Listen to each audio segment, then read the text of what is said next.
Hey guys, Sundown here. Just give me my chapter review to My Hero Academia or Boku no Hero Academia 272. Good morning. Now, this chapter was a big one. It was a really big one. I mean, like some. It's called Good Morning. A lot of people said good night permanently this chapter. There ain't no way they're coming back. This is no One Piece. Oh, if you didn't see a body, they're not dead. It's not like that. I get it. People are gonna get on my case for saying that. Oh, what about Ace and all that stuff? What about Pell, bro? He got nuked. But let's not get into that. This chapter, people are dead. People are not coming back dead.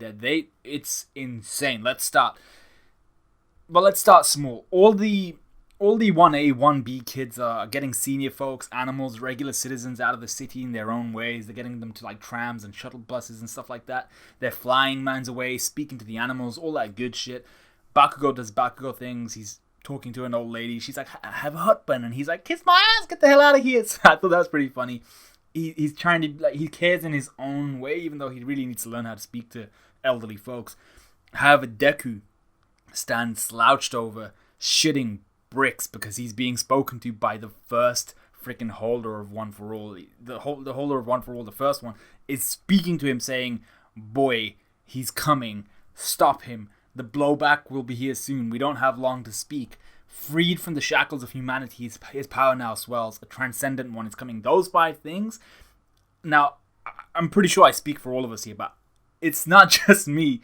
If the first holder of One for All, if I was in Deku's position, if the first holder of One for All had said that to me, I would be shitting bricks right now. So it's a very good reason for Deku to be shitting bricks right now, especially at his age. What is he, like 15, 16, something like that?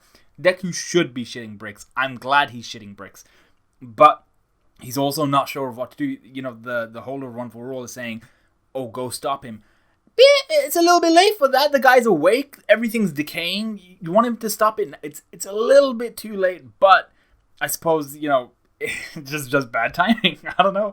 Maybe that's the original holder of One for All's other quirk. He had bad timing. Anyway, what else? Shigaraki says he's cold and proceeds to show us the power of his quirk now that he's undergone his latest software update. He is now Shigaraki 3.2.0. This part was absolutely insane. Everything starts to decay around Shigaraki, so RIP Exless, but everything starts to decay at a frightening rate, way faster than Shigaraki's quirk has ever decayed before. If not for Gran Torino, actually, who's one of the kind of minor MVPs, kind of not one of minor to major, in between. There's a word I need. The interim champion MVP of this chapter is Gran Torino, in my opinion, because President Mike and Dr. Ajiko would be so dead if Gran Torino hadn't made a random entry and been like, alright, I'm gonna get y'all out of here. President Mike would have been dead. Like, we don't really care about Dr. Ajiko, but I feel like Dr. Ajiko will be important going forward in the sense of trying to squeeze some of the information out of his brain, trying to siphon some of that information out of his brain so they know what to do against Shigaraki. They know how to attack him and all that type of stuff. They know how to deal with this enhanced quirk. Now, somehow, some way, the old man, Gran Torino, still had enough strength and speed to not only get to the two of them, so President Mike and Dr. Ajiko, in time, but he also managed to pick them up and drag them away. It wasn't even a drag. He was literally flying away with both President Mike and Dr. Ajiko. So my guy, Gran Torino, even though he's like 5 million years old, the guy is very powerful still. And Gran Torino actually shows a little bit of his intelligence here as well. He knows Shigaraki's quirk shouldn't be working the way it is. But then again, when we last saw Shigaraki's quirk evolving during the whole My Villain Academia episode, I was going to say, the whole My Villain Academia kind of mini arc, his quirk was kind of doing the same thing. Probably not, I haven't reread it, probably not at the same rate or with the same strength, but when his quirk evolved and he was touching one person and the decay was spreading through them and it was kind of just decaying things he hadn't physically touched, it was doing the same thing, but Gran Torino hadn't seen that. And like I said, maybe there was a difference in rate or maybe a difference in strength. I'm not quite sure. The heroes at this point in time, when they see all of this shit decaying, they ran. And this was the scary part. All of the heroes, top 5, 20, 10 million, however many of the heroes were there out of the top 5, 10, 20, whatever, they ran away from Shigaraki's quirk. They couldn't do anything. What do you do in the face of a quirk like that unless you can fly? And then what happens if a decaying piece of rubble manages to somehow get kicked up onto you, hits your eye, and then you start decaying? It's a really bad situation to be in. They're running away from Shigaraki's quirk when he just woke up. This guy is crazy. So Aizawa at this point, I shat, like there were multiple shittings of bricks during this chapter, and this was one of the points where Aizawa almost dies because a high end thinks, okay, I'm gonna grab his leg, and he grabs Aizawa's leg as he's escaping, only for Aizawa to be saved by Crust, and Crust dies in this chapter. Spoiler alert: the number 6 hero in an instant gone. Absolutely dead, not coming back. If he comes back, if the nurse lady kisses his ashes and he somehow rises from them, I'd be pissed. Unless he has like a phoenix quirk or some shit like that. But we know Crust's quirk. It's nothing like that. The number 6 hero, one of the top 10, big fan of all that good shit. He wanted to be at Kamino. We've seen what he's been doing to these high ends. Dies instantly in the face of Shigaraki's quirk. Shigaraki didn't even see this guy, and he dies. That's how insane he has become. And these are deaths that I really enjoy in manga when they're really sharp and stuff like that. So I really enjoy it like this, not like Bleach, Naruto, One Piece. For the most part, all of those three, they do have their sudden deaths, but I don't like it when in all those series deaths have been drawn out. Everyone says goodbye and shit. They're kissing, hugging. They go out for a meal. Watch all of the director's cuts versions of Lord of the Rings. I'm just like, really, you're dying. You're bleeding out. You do not last that long. And for me, in this chapter, when we see Crust die like that, we see a few other heroes die like that due to Shigaraki's decay.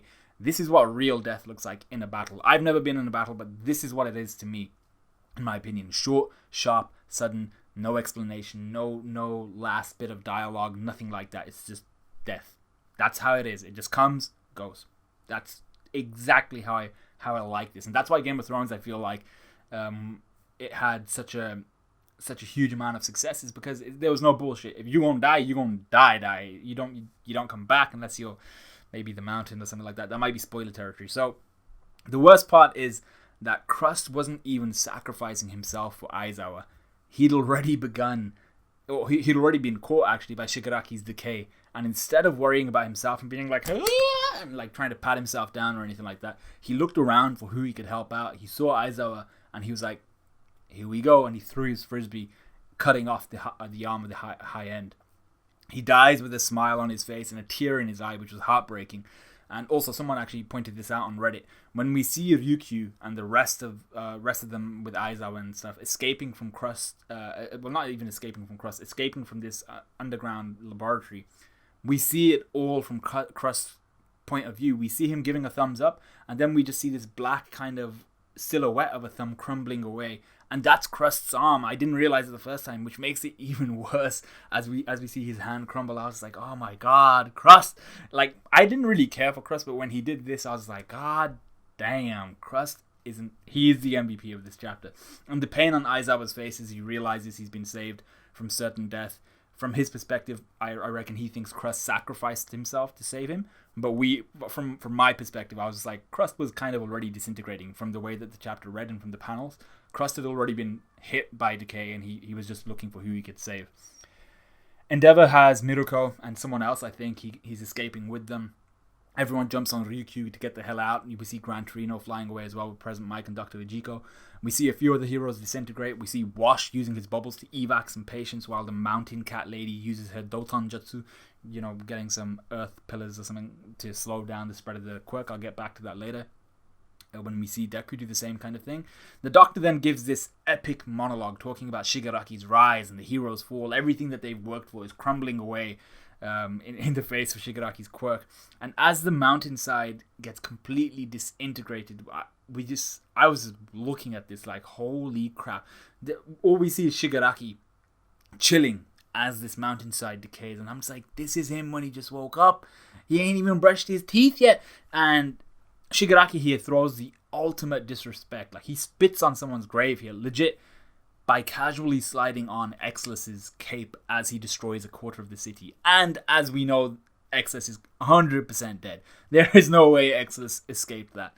So the Doctor declares victory as Deku unleashes 45%, something I don't think, and I think the 45% is kind of, it was great. And it was really awesome and everything, but considering everything else that happened this chapter, it's kind of a bittersweet moment and not quite as like, oh my god, 45%. I was like, oh, 45%, but Crust and everybody else. Like, did you just see what Shigaraki did? So, Deku unleashes 45%, something I don't think we've ever seen him do in a controlled state. And he uses Air Force to drive the ground and the rubble away from himself. He kind of kicks at it and it breaks off, kind of shooting vertically. And he kind of saves himself, the students, the citizens, popping a clutch move to kind of save everyone. And I'm not sure how this would work exactly, considering Shigaraki's quirk is just decay. It doesn't matter whether it's vertical or horizontal. But I think this is more of a surface area thing, so I think it's intelligent on the parts of both Deku and that mountain cat lady who did the Doton Jutsu. Because I think the way that Shigaraki's quirk works is the decay will continue to spread, but if it's something vertical like that, rather than decaying horizontally, it'll hit the vertical piece of ground first, decay upwards, and then that'll fall, and then the decay will continue to spread. So it's only I think a matter of slowing it down rather than actually stopping the quirk.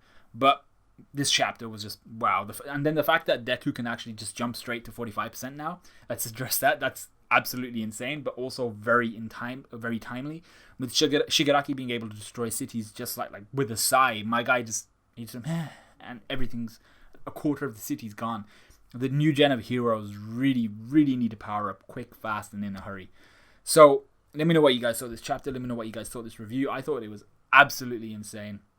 Like, comment, subscribe, all of that good stuff, and I will see you guys in a bit.